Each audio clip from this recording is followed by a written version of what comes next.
Hey there, welcome to ONS Insight, where we talk about projects that help you move toward equipment planning and away from crisis management. Picture this. January night, a 20-year-old RTU staggers, the compressor trips, and suddenly the whole building is in triage. You can either emergency replace in the dead of winter or find a middle ground.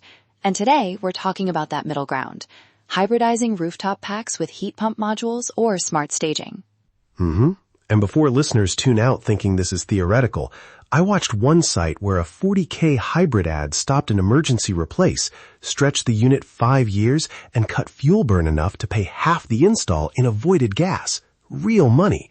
We'll walk through a quick checklist you can run this week, honest cost buckets, and the traps that make a retrofit fail fast. Good. Our goal is practical. By the end, you should be able to 1. Decide whether a particular RTU is a hybrid candidate. 2. Pick a retrofit approach that fits your building and budget. And 3. Run a short set of acceptance checks so ops doesn't inherit chaos. Ready to start? Yup. Start me off. What should a facilities team look at first when a roof unit starts going sideways? Start with age and failure mode. If the unit's under about 15 years and the coil and curb are in decent shape, you've got an easier path. And this matters, age alone doesn't rule it in or out. Look at runtime hours, cycling behavior, fuel type, and whether the electrical service has headroom. Hold up. 15 years. I'd flag anything over 12 if it's had heavy cycles. Short cycling for years ages components fast. If I see repeated short cycles and rising utility spikes, I start thinking hybrid sooner rather than later. Fair point. Heavy cycling moves that window. That's why I always say pair age with real runtime data. Pull 30 to 90 days of runtime and last year's utility spikes.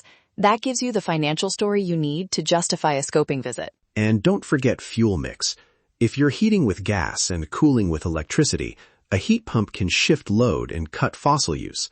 But only if your electricity price and the heat pump performance in your climate makes sense. A cold climate unit behaves differently than one in a mild coastal town. Exactly. The modeling doesn't have to be fancy. Conservative EER, COP assumptions and simple payback math are enough to make a defensible case to a director. Now, once you've decided it's worth studying, what retrofit options actually get installed on roofs? 3 things you'll see in the field. Bolt-on heat pump sections that mate to the RTU airflow, compressor refreshes, sometimes variable capacity swaps, and zone splitting, so you move critical areas to heat pumps and leave less sensitive spaces on the legacy pack. Add-on sections are useful because you can stage them. Start with a single module and add later if it pays back. Compressor swaps are lower cost and lower disruption, but they don't change the fuel mix much. Zone splitting can be the smartest move when occupancy is clustered. Let's talk numbers so people have a reality check. A single module hybrid on a small commercial RTU often lands in roughly 25K to 60K. Compressor refreshes might be 10K to 30K, and zone split installs commonly run 15K to 40K per zone, depending on ducts and controls. Electrical upgrades and curb mods are the wildcards that widen those ranges. Which brings us to a hard lesson. Don't treat the module as the whole job. If you need a transformer upgrade or roof reinforcement, suddenly the price looks nothing like the vendor sticker. I remember a site where the quoted module price doubled once the structural scope showed up. We should have budgeted that scoping visit up front. Totally. But there are ways around big upfront hits, staged electrification, load shifting to off-peak, or modular inverters to manage inrush. And always design fallback modes, so if the hybrid bits are offline, the RTU still runs in legacy mode. That operational resilience saves you from emergency calls. Speaking of operations, control sequencing is where projects often fail. If a heat pump and gas furnace fight each other, occupants complain and bills jump. You need a master control strategy, primary versus auxiliary modes, sensible deadbands, and interlocks to prevent simultaneous conflicting calls. And add refrigerant compatibility to that list. Some older units use R22 or incompatible oils that don't mix with inverter compressors. Insist on a vendor-signed compatibility checklist and a short acceptance run at design conditions. Watch superheat, subcooling, and cycling for at least a day. After install, do practical checks. Verify airflow at a few grills with an anemometer or pitot, confirm mode changes actuate set points, and scan coils for odd frost patterns. Then compare fuel and electric meters for 30 days against baseline. Those numbers are what convince building owners you've delivered value. Contracts matter. Require the compatibility checklist, include a short performance acceptance test, and get a small warranty on new modules. No vague promises.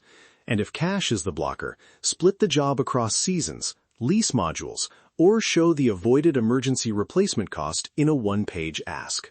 If you need to slide something across a director's desk this afternoon, make it tight. A short site snapshot, unit age, runtime hours, fuel types, and last big repairs. Your recommended retrofit approach with a conservative cost range and an electrical structural caveat. And one ask, authorize a pre-bid scoping visit and reserve funds for a staged install. Simple and defensible. Add one more line on that page. Fallback options.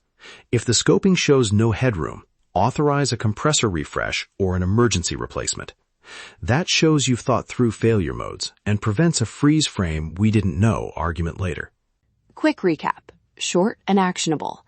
First, start with data, not feelings. Pull runtime hours, meter spikes, and note fuel types. That's your truth. Right. Second, pick the retrofit that fits your electrical and budget limits. Add-on modules, compressor swaps, or zone splits. Match the tool to the problem, not the shiny brochure. Third, insist on vendor compatibility checks, acceptance tests, and a phased finance or fallback plan so operations aren't left holding the bag. Those 3 moves keep the project practical and defensible. One last practical sign it's time to hybridize. Repeated short cycling, climbing fuel bills with steady occupancy, and rising emergency service calls. Those together mean you're leaking cash. A hybrid approach can buy you calm and useful life.